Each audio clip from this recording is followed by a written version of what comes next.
Hello everybody. So I've not wanted to do these videos, nor do I feel like I'm very good at them, but we're going to give this a whirl because there's a lot to say, and my focus is going to be on my divorce case. Even though it's considered closed, that needs to change. Today is Sunday, October 12th of 2025, and I'm going to be talking about fraud and fraud in court cases.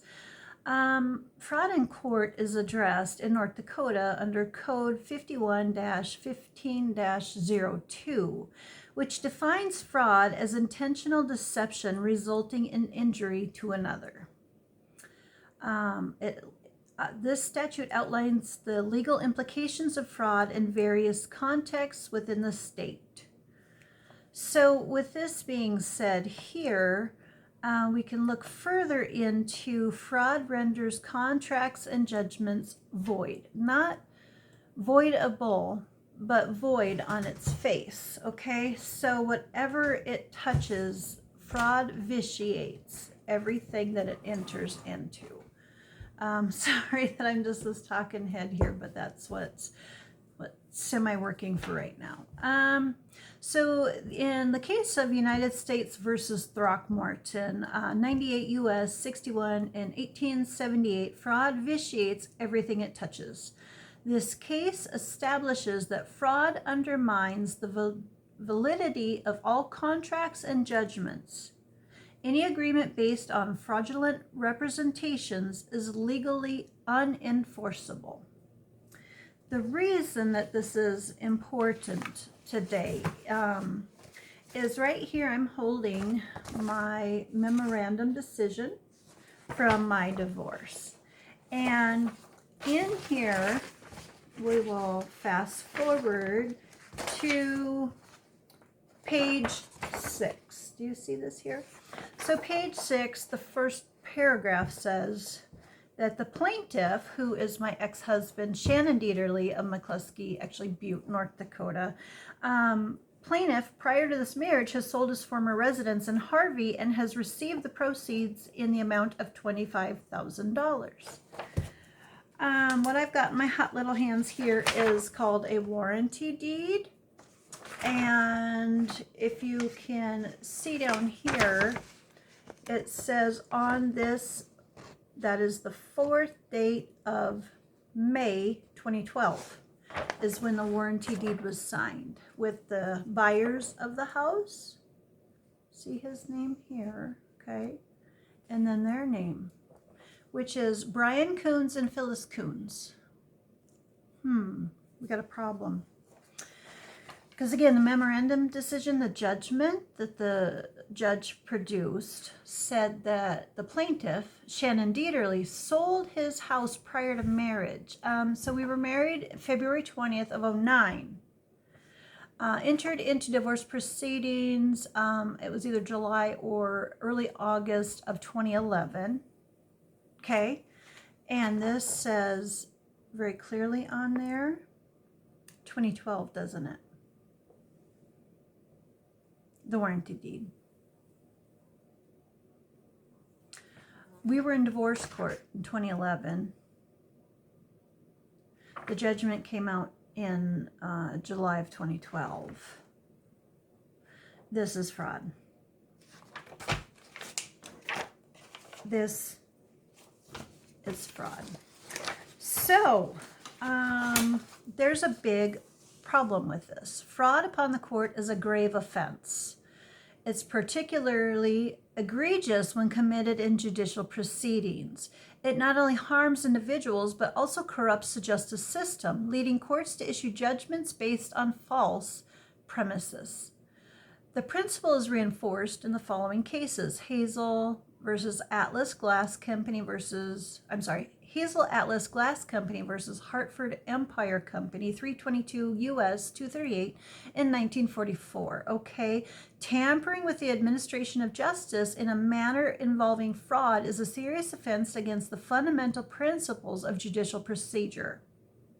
When fraud is committed in court, it is not merely a wrong against one party, but an attack on the integrity of the judicial system itself. Marshall versus Holmes, 141 U.S. 589 in 1891. No judgment procured by fraud can be sustained or enforced. Let's read that one again because I think that is pretty important. Marshall versus Holmes, okay, is a case. 141 U.S. 589, 1891. No judgment procured by fraud can be sustained or enforced. If fraud is discovered, the court has an obligation to vacate any decision obtained through deceptive means. That means this memorandum decision, the judgment that came out in my divorce in 2012, giving him custody, screwing me. I mean, raping, robbing, pillaging me, taking our ranch from us, raking me through the coals in every way, shape, and form. The judge has an obligation to vacate any decision obtained through deceptive means. It's not a maybe, it is a must. I will be pursuing this. My daughter needs to come back to me. He's done nothing but alienate her. All of this while. Haynes versus Kerner, 404 U.S. 519, 1972 says fraud upon the court is a grave miscarriage of justice that cannot be allowed to stand. Any court ruling obtained through fraudulent representation must be overturned immediately to protect due process and fundamental fairness. Fraud strips courts of jurisdiction. So now we have another issue. A court must have legitimate jurisdiction to issue rulings. However, if fraud is present, the court loses jurisdiction entirely, meaning the last judge, Judge David E. Reich, who just retired this last summer, just a few months ago. Meaning any ruling it issues is legally void. Not voidable, but void. Fraud committed by court officers, attorneys, or opposing parties nullifies the entire legal process. Shannon Dieterle of Butte, North Dakota. You are guilty of multiple counts of fraud. Fraud upon the court, perjury, you name it. So we need this remedied, and this needs remedied now. Thank you for tuning in. I need to keep these short, and I'll go on just a little bit. I do see I have just a little bit of time left. Ex parte Young, 209 U.S. 123, 1908 says, no court under any circumstances has the authority to proceed where fraud is present. If fraud is proven, the court is stripped of its authority to act, and any ruling it has issued is null and void. Bingo. Knox versus Lee, 79 U.S. 457, 1871. Fraud destroys the validity of everything it enters. Fraud is a complete and absolute defense against enforcement, rendering any claim or ruling obtained through deceit unlawful.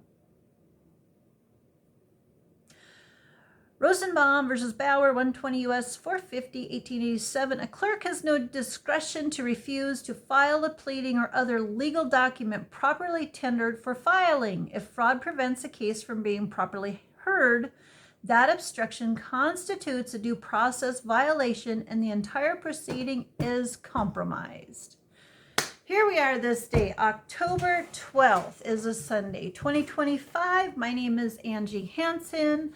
I no longer live in the corrupt state of North Dakota. My daughter is trapped in the system up there right now. She's been abused by my ex. Please help us. SaveBrandy. Shannon Dieterle is guilty of fraud. Thank you and God bless.